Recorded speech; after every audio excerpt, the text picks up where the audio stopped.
Record. Okay. Hello, everyone. Today we have pleasure to host Amir Zandieh. Amir graduated with a PhD from EPFL in 2020 and then did a postdoc at Max Planck Institute until summer 2022. Since then, he has been working as an applied researcher at Zalando. His research focus is mainly on algorithmic and computational aspects of machine learning and AI. Amir, thanks for accepting our invitation today. Whenever you're ready, the stage is yours.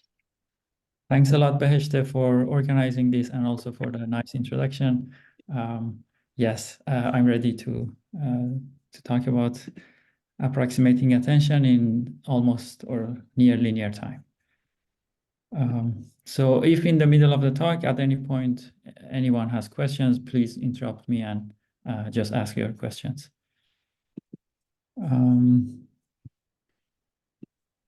Let's see. Okay, do you see the slides? Yes. Nice. Okay, yes. So today I will be talking about approximating the attention mechanism when the context length is very large in nearly linear time. You know, the foundation models have been basically drawing a lot of attention in the past year, and they have been impressing us with their abilities to hold a conversation with humans, or to solve some coding problems and producing very high quality codes, and also with their abilities to generate realistic looking images and videos. These foundation models are specifically designed to predict and model sequential data. And one of the very common examples are the autoregressive language models. This type of model predict the future values of a time series based on the past values of the same time series. For instance, in the case of autoregressive language models, the future value is going to be the next token or the next word in a passage, and this next token is predicted by regressing on the past words and token in the same passage. For instance, if you type in, please write a Christmas letter. I'm sorry, my slides are a bit old. I made them for Christmas, but yeah, let's take the example of typing in, please write a Christmas letter. This is a sequence of words. We can fit this into the autoregressive model to produce the next word or the next token in this sequence. The next token is going to be Mary. Then, because the model is autoregressive, we can take the output and concatenate it with the input sequence and now feed the new sequence, which is longer, into the model to produce the next word again. And we keep doing the same thing, and every time the model is basically producing or forecasting or predicting just the next word in the sequence. And almost all of the foundation models are based on the transformer architecture. At the beginning, mostly before the year 2020, the transformer models were mainly focused on the NLP tasks and for the text modality. But over time, they have made their way into pretty much any modality, including images, audio, video, and also a combination of all these modalities. And as I mentioned earlier, the transformer models are specifically designed for predicting and modeling sequential data. And for instance, in the case of NLP, these models learn vector embeddings and embeddings for sentences and also words in a passage. For instance, if you type in, write a Python code to generate a web page, then this model first tokenizes the prompt. Each token, you can think of it as a word, basically. You get a sequence of words, and then the model maps each word or each token into a vector embedding. So, you get a sequence of vectors that represent your input prompt. Then if you pass these vector embeddings through the model, you get output embeddings, which is nothing but a sequence of vectors on the output of your model. And then each of these output embeddings, each of these vectors get mapped into a probability distribution over a dictionary of human understandable words. And then the word with the highest likelihood gets picked from this distribution. Sorry. Okay, yes. I have a little problem. Sorry. Yes. Then, typically the word with the highest likelihood gets picked from the dictionary to produce a sequence of words in the output. You get an output sequence of tokens or words, right? If you look inside a transformer model, it has some different modules. For instance, it has a module for producing token embeddings, mapping each token into a vector. It also has some layer-wise normalization and also feed-forward layers. And of course, it also has a layer called self-attention or just attention. And the self-attention or attention mechanism is the part that is responsible for modeling the sequential data. So this part is specifically designed for modeling sequential data. If you look inside the self-attention mechanism, intuitively, it has an input sequence and it's mapping it into another sequence. It has a sequence of tokens as input and it maps it to another sequence of tokens. And intuitively, what it's doing is, it just takes a weighted average of the input sequence to produce the output sequence. The output sequence is just a weighted average of the input sequence. And these weights, you can think of them as some kind of correlation or like similarity score between the pair of every pairs of tokens in your input sequence. For example, if your input sequence is write a Python code, then let's say you are interested in knowing what's the output embedding for the word Python. It's going to be a linear combination of every token in the input sequence, and these the weights of this linear combination are shown on the slide. And you can see, for instance, the weight of the word that corresponds to code is the highest, which means that the combination of Python code co-occur very frequently in the training set.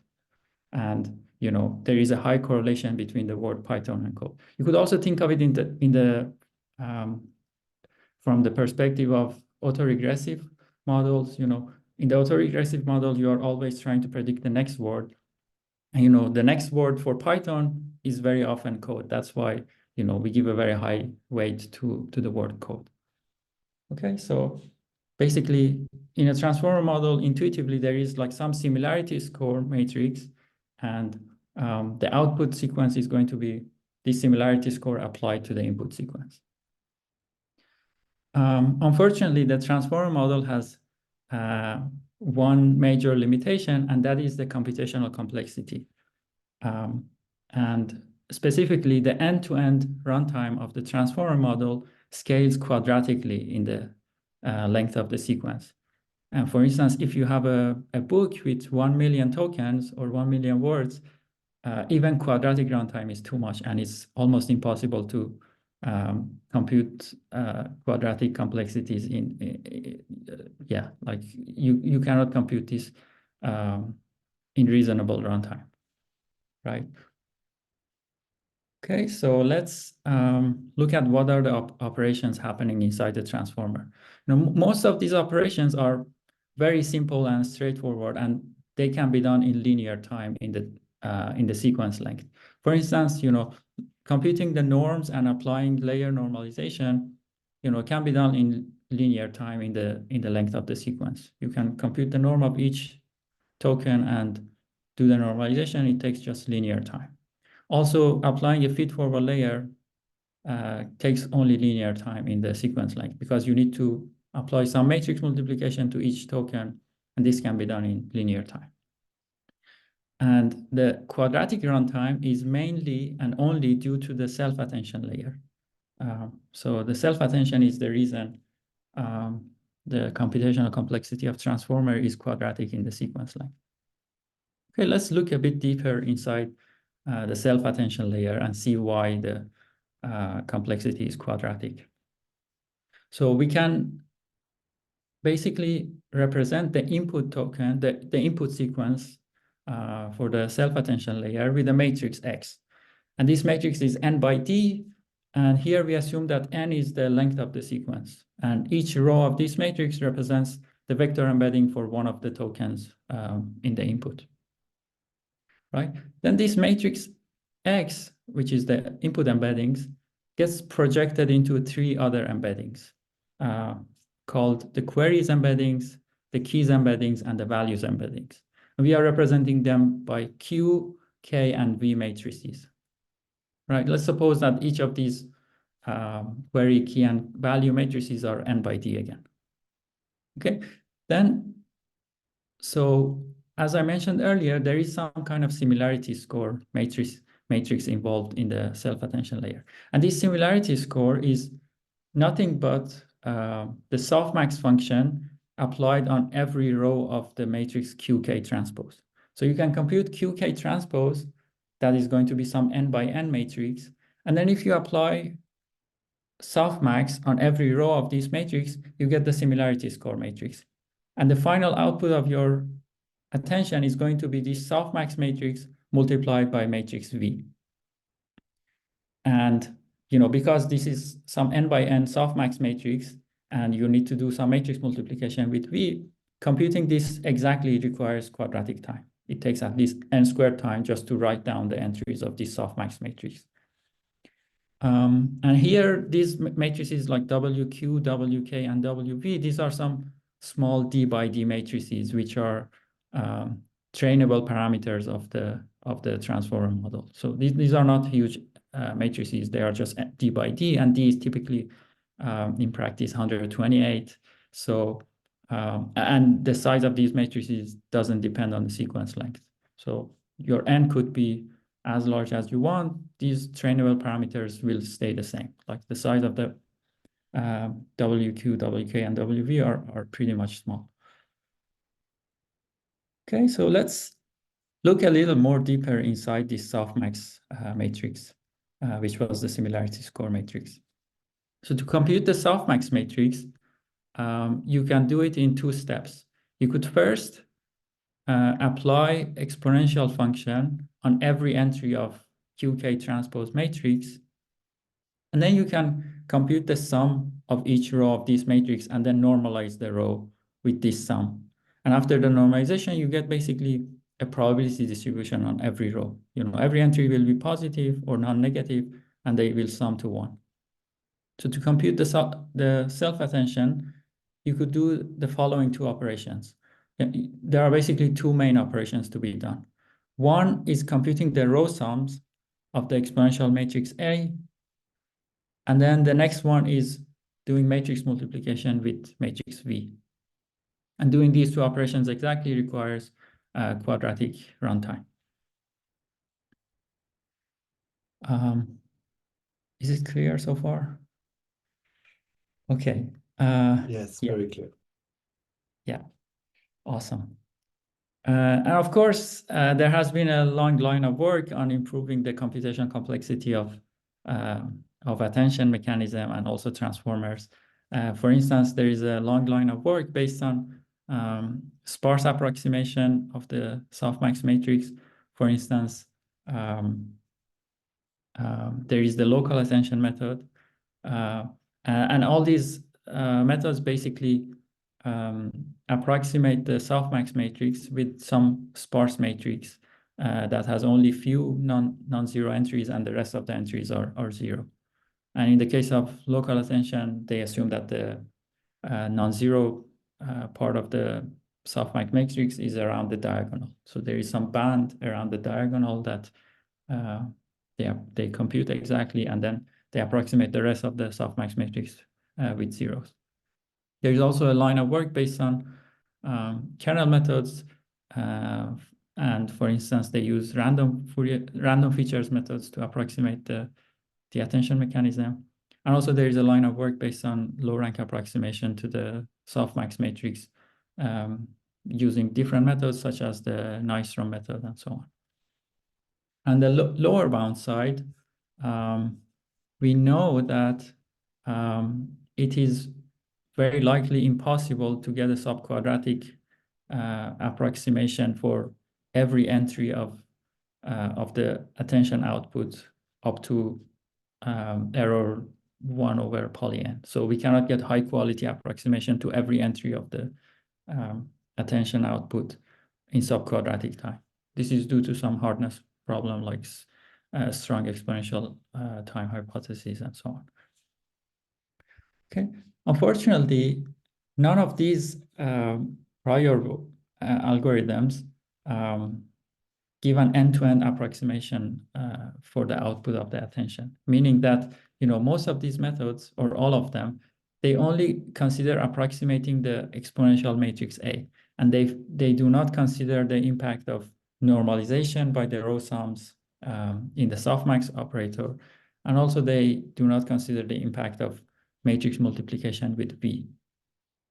We, on the other hand, would like to have an algorithm that approximates the final output of the attention mechanism such that the operator norm of the error is bounded. And also, we want to have an algorithm that does support causal masking. And none of these prior works are able to support causal masking. And I will talk about what is causal masking later. It's basically using these autoregressive models because you are only predicting the future words by looking at the previous words. And the causal masking is there to ensure that you are not predicting the next word by looking at the future, which doesn't exist yet. I will talk about this more in the next slides. Okay, so basically our goal is to have an algorithm that is, first of all, practical, and second of all, it has some provable guarantee that it can approximate the final output in almost or near linear time. So we want an algorithm that's both practical and also has provably nearly linear runtime. And at a very high level, our algorithm has two steps. The first one is approximating the row sums of this exponential matrix A. And the second one is approximating the matrix multiplication between the exponential matrix A and matrix V. Right? And if you look a bit more closely into the row sums, it's basically the sum of the exponential inner product of a query embedding and all the key embeddings. Right? And then if we have these two components, we can put them together to get a final approximation for the output of the attention. Right? So let's first talk about the second step because that's a bit more straightforward. So we approximate the matrix multiplication between the exponential matrix A and V by generating a random sampling matrix S, which samples the rows of, it's a row sampling matrix that samples every row I with probability proportional to the squared norm of the ith row of matrix V. And this is a standard result from approximate matrix multiplication that the number of samples you need to take is proportional to the stable rank of your softmax matrix times the stable rank of matrix V. And because V has D columns, its stable rank is bounded by D. So the total number of samples we need to take is going to be proportional to the stable rank of the softmax matrix applied to QK transpose times D. Right? So basically, if you have like two matrices, you want to multiply A and B, and you want to approximate the matrix multiplication, you can just subsample the inner dimension of your matrix A and B, and the number of samples you need to take is going to be proportional to the stable rank of A times the stable rank of B. And in this case, stable rank of V is at most D. So the number of samples is going to be the stable rank of the softmax matrix. And if the singular values of the softmax matrix decay rapidly, then the stable rank is going to be almost constant. Sorry, Yeah. Amir, Yes. because I don't know the definition of a stable rank, could you please remind me what is the difference between a stable rank and the regular rank? Sure. So the stable rank is always smaller than the algebraic rank. and it's always upper bounded by that. And the definition of a stable rank is the sum of squares of the singular values divided by the largest singular value. Yeah. So if if in the worst case is if all your singular values are equal to the maximum, in that case you get basically the rank or the number of non-zero singular values. But if your singular values decay, which is the case in most practical scenarios, you get basically a constant stable rank. Yes. Yeah. And now let's look back at the first step, which is approximating the row sums. So this problem of approximating the sum of the exponential inner product of a query point and all the key points is very similar and closely related to the kernel density estimation problem. And in particular, if you manipulate this expression a little bit, you can exactly reduce it to Gaussian kernel density estimation problem. And there are some sublinear time algorithms for solving this problem. Basically, you can build a data structure by processing your queries such that for any query point Q, you can approximate this row sum in sublinear time. Basically, yeah. And because there is n queries, you can approximate the whole thing in subquadratic time. Okay, so for instance, we use the result from Charikar et al. 2020 to get, it's not exactly gonna give us a linear time approximation, but it's gonna be close to linear time approximation. And that is exactly the first result I wanted to present here in a joint work with Inzu Han, Majid Daliri, and Amin Karbasi. We approximate the attention output in the operator norm sense using a runtime that is that scales as n to the power of 1.173. So this is not quite linear, but it's much better than quadratic runtime. And I want to mention that our algorithm, as I showed earlier, has two steps. And the reason we have this factor of n to the 173, which is super linear, is due to the first step that was for approximating the row sums using kernel density estimation. And the part about approximate matrix multiplication, that part is completely linear. Yes. I have a quick question on do you have some intuition about this O of log n? So basically here you're saying if your queries and keys are far away from each other, then it gets worse, right? Is it the and why is it the case? Is it easy to convey the intuition?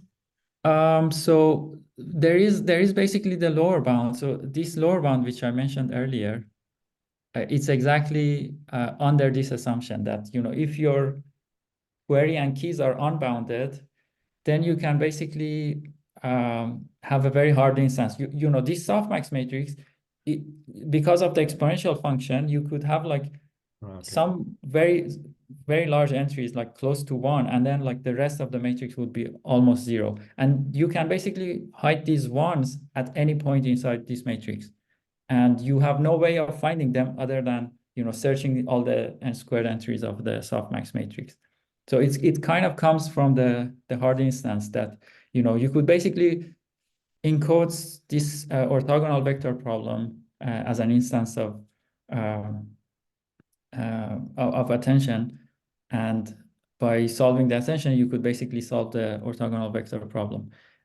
And if your queries and keys have large norms, then if some of the keys and queries have large norms, you could have some entries of the softmax are very close to 1 and the rest are almost 0, and there will be almost no way of finding them other than looking at all the entries.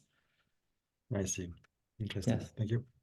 Yes. So that's why, like I said, there is no way of getting subquadratic runtime algorithm if you don't make any assumptions about the input. So the question is really what kind of assumption makes sense to make? Unconditionally, this problem is going to be hard. So we need to make some assumptions about the input. Yes. Yes. Right. So, so as I mentioned earlier, like, the reason for this superlinear dependence on n is due to the row norm approximation using the kernel density estimation. So, if we could solve the row norm approximation more quickly, then we can improve the runtime directly here, right?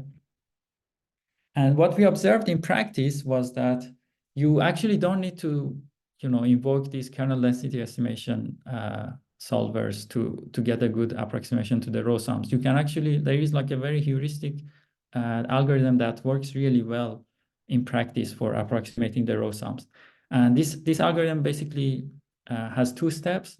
The first one is, computing the contribution from the heavy entries of this exponential matrix A. Let's say, you find where the large entries of this exponential matrix are. You could find them in some way, and you compute the contribution from these heavy entries exactly to your row sums. And then you estimate the contribution from the rest of the entries, which are not as heavy as these, by just sampling few columns uniformly at random. And you combine the two factors, contribution from the heavy entries and the light entries, to get a very good approximation for the row sums of this exponential matrix A. And you have very different ways of finding the heavy entries. For instance, you could use sketching to find the heavy hitters on every row of this matrix, or you could use locality sensitive hashing to only consider the pairs of key and query which are colliding in the same bucket in your locality sensitive hashing scheme. So you have many different ways of finding the heavy entries. It doesn't matter, like you could use LSH or you could use sketching to find heavy hitters. And like this is something that we observed in practice. It works really well. And later we were able to show that this is not just some heuristic that works well in practice, but under some assumptions, you can actually prove that this gives you almost linear time for estimating the row sums. And therefore, it gives you an almost linear time algorithm for approximating the attention output. And this is exactly the next result I wanted to present. In a joint work with Inzuhan, Rajesh Jayaram, and Amin Karbasi, Wahab Mirokni, and David Woodruff, we were able to show that, under some assumption, you can basically get an almost linear time approximation to the attention. And the assumptions are the following. One assumption is that the column norms of the softmax matrix have more or less a uniform distribution. They basically have more or less the same value up to n to the little o1 factor. And the next assumption is that the row sums of the exponential matrix A also have a uniform, more or less uniform distribution up to n to the little o1, right? And if these two assumptions hold, then, this simple algorithm of, finding the heavy entries and then doing a uniform sampling on the columns would give you a good approximation for the row sums, and therefore you can approximate the attention output in almost linear time. Yes. Okay, now I want to talk a bit more about practice. So in particular, one of the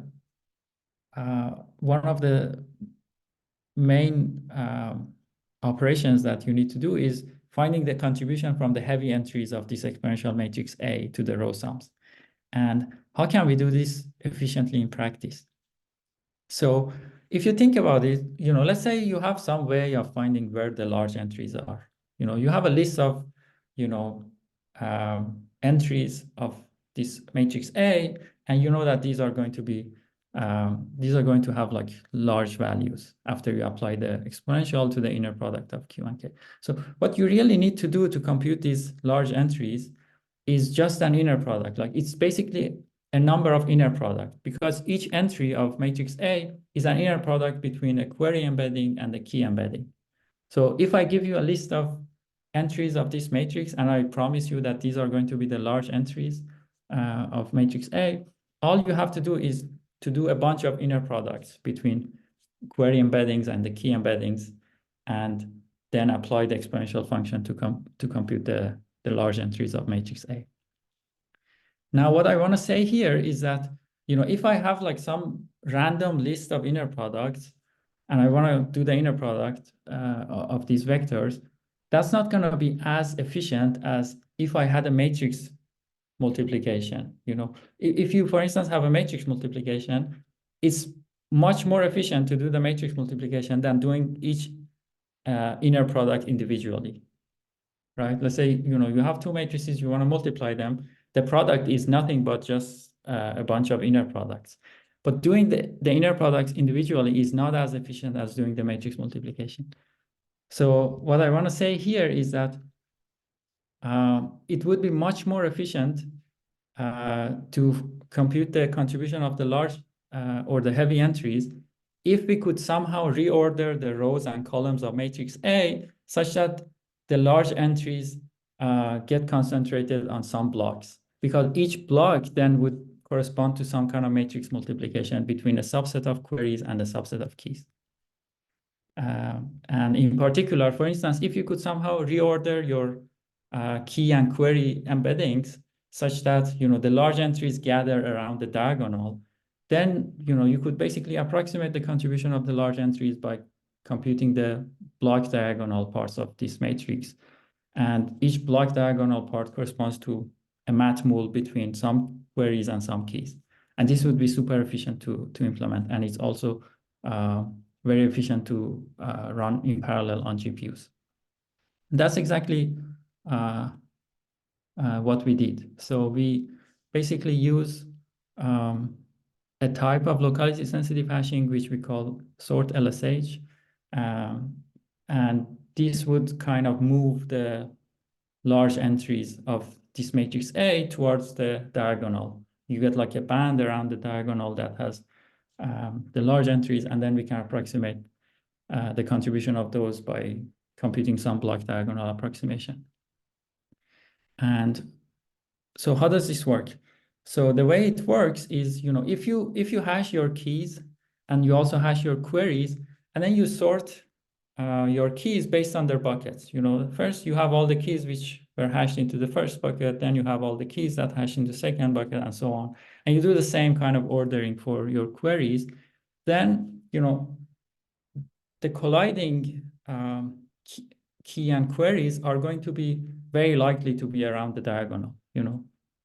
At the diagonal, you're going to have, on average, you're going to have the buckets that have collision. You have keys and queries that have a collision after you apply your LSH. And if your LSH has this property that, not only you have sorted them by the buckets, but you have ordered the bucket themselves such that the neighboring buckets are placed consecutively. For instance, you have some buckets, and then the next bucket is a neighboring bucket of this one. So, when you look at the entries near the diagonal, you have either a perfect collision of keys and queries that were hashed into the same bucket, or you have a near collision. They were not maybe hashed into the same bucket, but they are hashed into neighboring buckets, and they still have a high inner product. And that's exactly what we did. So yes. I have a question about this LSH. I'm not familiar with it. So is it a constraint on this matrix that you have? That's a very good question. Yes. So the LSH, or locality sensitive hashing, is basically a hash function that takes as input a vector, and it's a random hashing. It takes a vector as input, and then it hashes it into a bucket. Bucket 1, 2, 3, and so on. And it has the property that if you hash two vectors using this LSH function, if the two vectors are very close to each other, then they are very likely to be hashed into the same bucket. But if the vectors are far away from each other, let's say the norm of the distance is very large, then they are very likely to be hashed into different buckets. That's basically the LSH. Yes. So you hash the matrix by this LSH, and you get this matrix that has the form that you want. I hash each of the query and key embeddings using the LSH, and then the key and query embeddings that were hashed into the same bucket, they are very close to each other. Therefore, their inner product is large. Okay, I see. Thank you. Yes. More questions? Yes. Okay, so the LSH that we use in practice is what is known as the SIM hash. And SIM hash is very simple. So what it does is it applies a bunch of random projections on your input vectors. So you randomly project them into some lower dimensional space, and then you quantize each entry to a single bit, that is the sign bit. So you apply some random projection on your vector, then you get a new vector, and then you take the sign of each entry of your vector after projection. And if you do this, then each bucket will be represented by a binary string. You have a binary number corresponding to each bucket. And now the interesting property is that if you take two buckets such that their binary representation is the same except at a single bit, what this means is that these two buckets are neighbors of each other, because all these random projections, after applying these random projections, these two vectors were placed on the same side of these hyperplanes that correspond to these random projections, except at a single one. Only one of these random projections was able to split these 2 points into two buckets. Otherwise, all the other random projections place these 2 points into the same side. And this is exactly allowing us to order the buckets such that the consecutive buckets differ only on a single bit, after applying the SIM hash. So that's why, we can basically order the keys and queries according to the buckets, and we place the buckets such that consecutive buckets differ only on a single bit. So, if you look at the diagonal or near diagonal entries of QK transpose, you either have a perfect collision or you have a near collision. Maybe they didn't hash into the same bucket, but they are hashed into neighboring buckets. Okay, this worked very well in practice for finding the heavy entries. Yeah, and then we approximate the contribution of the heavy entries by some block diagonal approximation. Okay, and finally, I want to talk a little bit about causal masking. So if you remember again, in the autoregressive model, you are basically trying to predict the next word by looking at the previous ones. So, if you think about this softmax matrix, which is supposed to represent the similarities or the correlation between each pair of tokens, each token can only have similarities to the previous ones. You cannot have correlation or similarities with the future tokens because you haven't even generated them yet. So this is the same as applying a lower triangular mask on the softmax matrix.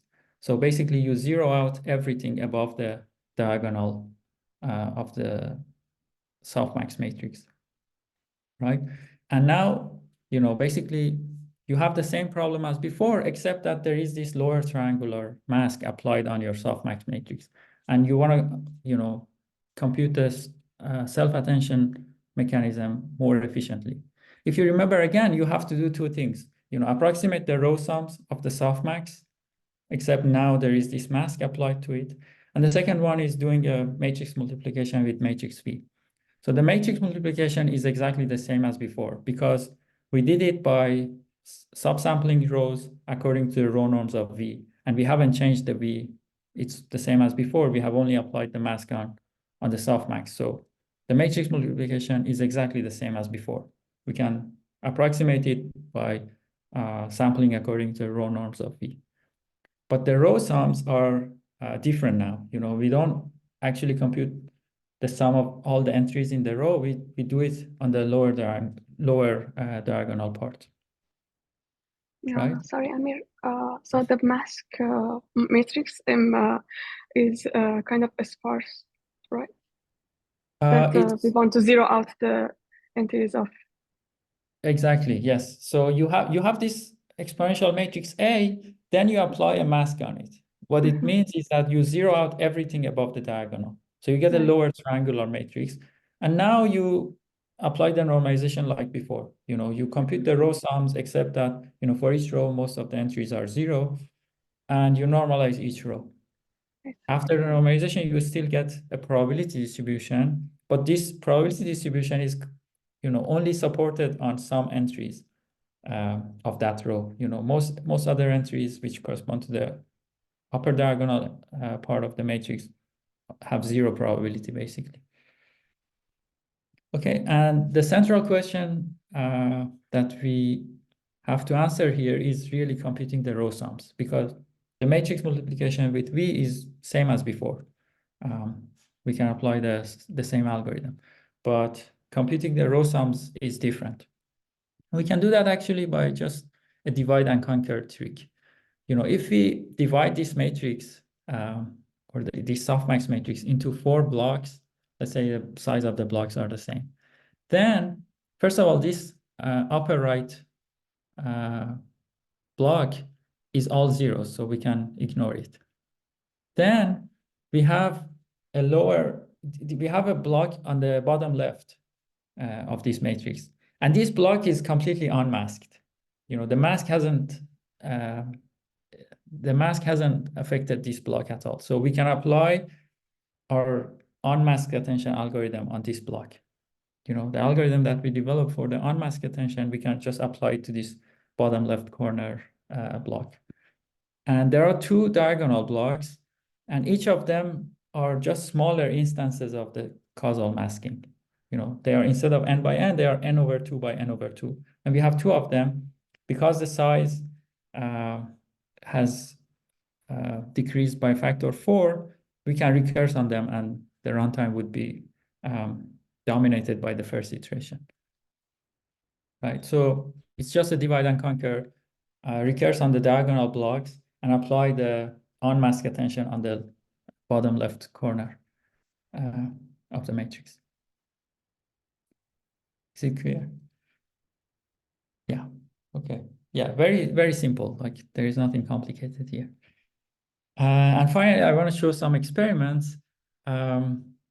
So we applied our method on a pre-trained big GAN model. So we took a model which was trained to generate fake images, and we just approximated the attention layer with using our hyperattention algorithm. And we didn't do any fine-tuning or training at all. We just took the pre-trained model. We used the same weights and parameters from the pre-trained model, and this model has only a single attention layer.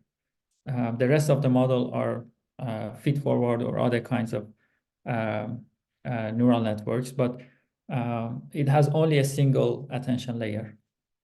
And we approximated this attention layer using our method, and we didn't do any fine-tuning or training whatsoever.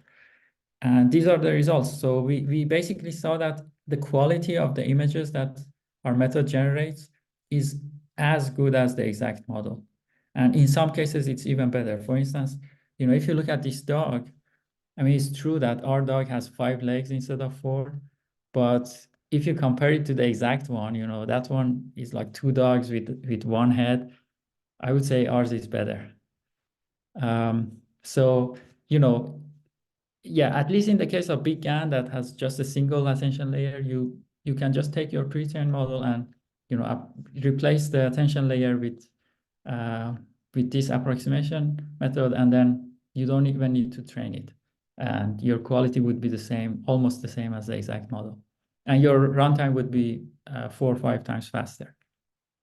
And on the other hand, we also show that for very long sequences, if the sequence length is 130,000 or more, we get at least 22 times speed up in the forward computation of the attention layer. And if you take both forward and backward computation, we get around 16 times speed up for long sequence lengths. And these are compared to the FlashAttention method, which is the fastest way of computing the exact attention. So we didn't compare it to yeah, like we compared it to the best way of, or fastest way of computing the attention mechanism. That is the FlashAttention. Yeah, we also applied our method on some large language models. For instance, we applied it to ChatGLM2 with 6 billion parameters. Again, we just took the pre-trained model. We didn't train or fine-tune anything. We just replaced all the attention layers with our method. And we showed that, you know, you can replace, so this model has 28 attention layers. And what we showed is that you can replace almost half or even a little more than half of the layers with our method and keep the other half as exact. And you see almost no degradation in terms of perplexity. So if you replace 14 or 16 layers with our approximate method and you keep the rest of them as exact, your perplexity will not degrade much. And in terms of speed up, you can basically get 2x speed up by replacing half of the layers with our method. Yes. Yeah, so these are the experiments I wanted to show you. And yeah, finally, I would just say a few words about open problems and what is interesting to do next. I mean, one of them is, of course, you know, can we get a clean linear time? You know, our runtime has this n to the little o1 factor. Like, can we remove that, you know, replace it with some polylog? And, or can we like make less restrictive assumptions? You know, get the same kind of runtime or better runtime with fewer assumptions. That's one interesting open problem. There is another problem, which is solving this in the streaming setting. You know, in the serving time of the large language models, and especially if you have a autoregressive model, what is happening is, you know, you generate the next token, then you append it into your input sequence, and then you generate the next token and so on. So you actually don't have this softmax matrix all at once. You get one row at a time. Like, you know, you have a softmax and you have like all these query key and value embeddings, and the size of these embeddings is growing because, you know, as you generate more tokens, you append it into your input, and now your input has one more token and one more embedding in it. So your query key and value matrices, they are growing over time. And the question is like, and the typical technique for handling this is what's known as KV caching. So basically they keep all the keys and all the values in the cache from all the previous tokens. But is this really necessary? Like, can we have like sublinear memory for the serving problem? You know, we have the attention model. We want to compute it in a streaming setting, and maybe we don't need to save all the previous value and key embeddings in the memory. That's another open problem to solve. Another open problem is you know, extending this to graph attention. You know, in the case of graph attention, is kind of similar to causal masking, but the mask, instead of being lower triangular, it's going to be the adjacency matrix of a graph. And these have applications in map services. You know, when they want to compute the ETA in maps, they use very often graph attention models. And you know, you have a mask, but the mask, instead of being lower triangular, it's a bit more complicated. It's the adjacency matrix of a graph. And can we have subquadratic runtime in that case for that kind of masking? Yeah, so these are, I think, interesting problems to work on in the future. And I think it's a good place for me to stop now. I would be happy to take questions. Thanks, Amir. That's great. Thank you. Thanks so much. Great talk. Thank you. If there is any question. Thanks a lot for the talk. I have a question on the experiments. Yes. Because you mentioned that here in the experiments you use a pre-trained model and just you replace attention. So I think I have a bit of difficulty to understand. Is it just the forward pass? Exactly, like it's inference, basically. You know, the model is already trained, and now you want to test it, or you Right. want to deploy it, let's say. For instance, you want to generate, images, and you want to use the model to generate images, but it's taking a lot of time because of the quadratic runtime. Can you deploy it faster using less less computational and memory resources? Okay. Yeah. Thanks. Sorry, Amir, maybe this is a naive question, but for purpose of streaming, can we use Nystrom method? Did you know about that? If we can. That's true. Yeah, I think that's that can solve the Because actually. Nystrom, I think that can handle the streaming problem, but That's true. yeah. You can have like sublinear memory by using Nystrom, but then it doesn't solve it really, because what do you do with the value matrix? Like you have two parts. Yeah, like Right. you reduce the number of keys that you store using Nystrom. You subsample the keys, you subsample some landmarks, and then it doesn't really reduce the size of this softmax matrix. You get like a low rank approximation to the softmax, but it's going to be some n by n matrix in the end. Correct. So you need to have all the values. Maybe there is a way of generalizing the Nystrom method so that can sample landmarks from both values and the keys at the same time. That could be an interesting direction to follow. I think it's very interesting. Yeah. Yeah, I would be happy we can talk later offline. Absolutely, yes. Any other question? Yeah, sorry, I had a quick question. I'm not sure my understanding is correct, but if we go back to the fact that it's not linear, right? It comes from approximating the diagonal element of this matrix, like the sum of the rows. And if we go back to a couple of slides, you had this condition on the maximal distance between queries and keys. So here, if somehow you assume that the norm of your queries and keys is bounded, is a constant, basically bounded by a constant, then you will get linear time, right? That's true. In that case, you could almost just do uniform sampling as well. Okay. And because maybe it's not that, I don't know in practice, right? If those queries and keys, especially if you combine that with the layer norms and all this normalization that happens, isn't it the case that actually these things, they are bounded by some constant, in which case you would almost get in practice linear for free somehow? Because it's only from the theoretical side, right, that you get this. But this is actually what I'm asking. Like, is it only this restriction? Like, if you manage to bound by a constant the norm of the queries and keys, then you actually get that, in theory, your algorithm in random time linear in n?